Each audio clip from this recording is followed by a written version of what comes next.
Hi guys, welcome back to our channel. రవ్వ లడ్డు చేయడం అందరికీ తెలుసు.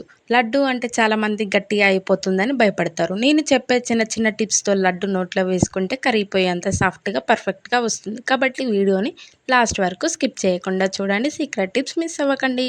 ముందుగా బౌల్ పెట్టి కొన్ని పల్లీలు పోసి దోరగా వేయించి మిక్సీ పట్టి పక్కన పెట్టుకోవాలి. ఇక్కడ మేము 2 గ్లాసెస్ రవ్వకి 1 గ్లాస్ వాటర్, 1 గ్లాస్ షుగర్ తీసుకోవాలి. పక్కా కొలతలతో తీసుకుంటేనే రవ్వ లడ్డు సాఫ్ట్గా వస్తుంది, గట్టిగా ఉండకుండా. మరో పక్కన బౌల్ తీసుకొని బౌల్లో ఆయిల్ పోసి రవ్వ పోసి దూరగా వేయించాలి. గ్యాస్ అనేది లో ఫ్లేమ్లో పెడితేనే రవ్వ కలర్ చేంజ్ అవ్వకుండా ఉంటుంది. నెమ్మదిగా వేయించాలి. మనం రవ్వని వేయించుతుంటే మంచిగా స్మెల్ రావాలి. ఇలా వేయిస్తే లడ్డు చాలా టేస్టీగా వస్తుంది.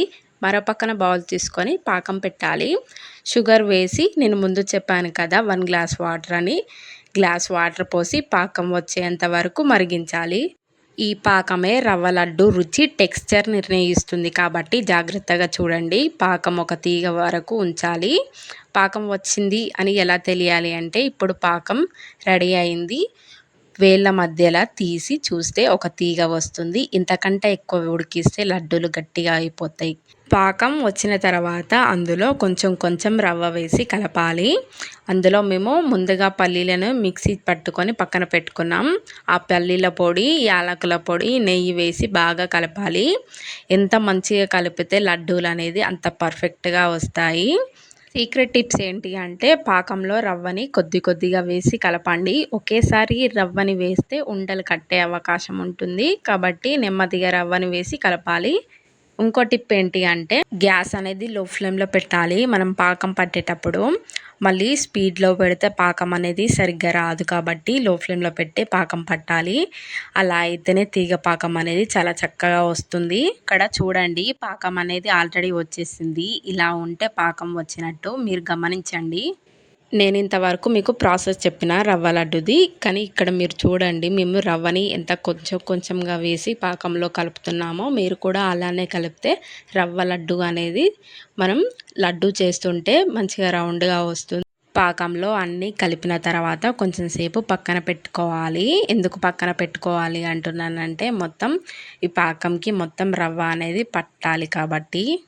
ఇంకో సీక్రెట్ టిప్ ఏంటి అంటే, మనం లడ్డూలు చేసేటప్పుడు చేతికి నెయ్యి రాసి లడ్డూలు చేస్తే ఆ నెయ్యి ఫ్లేవర్తో లడ్డూలు అనేది చాలా టేస్టీగా ఉంటాయి.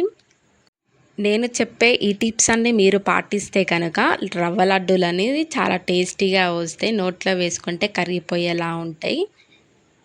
రవ్వని మాత్రం బాగా కలపాలి. అలా కలిపితేనే లడ్డూలు అనేది చాలా పర్ఫెక్ట్గా వస్తాయి. కలపకుంటే మాత్రం లడ్డూలు అనేది చాలా గట్టిగా అవుతాయి. కాబట్టి ఎప్పుడు కలుపుతూనే ఉండాలి రవ్వని. ఇక్కడ మేము నెయ్యిని వేసాం. నెయ్యిని అనేది కొంచెం ఎక్కువనే వేయండి. మేము నెయ్యిని తినాం కాబట్టి కొంచెం తక్కువ వేసుకున్నాం. నెయ్యి ఎక్కువ వేసుకుంటేనే బాగుంటుంది. నెయ్యిని వేసి బాగా కలపాలి. కలిపిన తర్వాత చేతికి నెయ్యి రాసి లడ్డూలు చేసుకుంటే టేస్టీ టేస్టీ లడ్డూలు అనేది రెడీ అయిపోతాయి. మీరు కూడా ట్రై చేసి ఎలా ఉందో కామెంట్ కూడా చేయండి. ఈ రవ్వ లడ్డూలు ఇలా చేసుకుంటే మాత్రం చాలా పర్ఫెక్ట్. ఫస్ట్ టైం చేసే వాళ్ళకు కూడా చాలా ఈజీగా కూడా ఉంటాయి చేయడానికి. ఒక 10 మినిట్స్లో చేసుకోవచ్చు రవ్వ లడ్డూలని. ఇక్కడ రవ్వ లడ్డూలను చూడండి ఎలా చుట్టుకోవాలో. ఇలా గుండ్రంగా రవ్వ లడ్డూలు అనేది చేసుకుంటే చాలా గుండ్రంగా నోట్లో వేసుకుంటే కరిగిపోయేలా ఉంటాయి. టేస్టీ టేస్టీ రవ్వ లడ్డూలు రెడీ.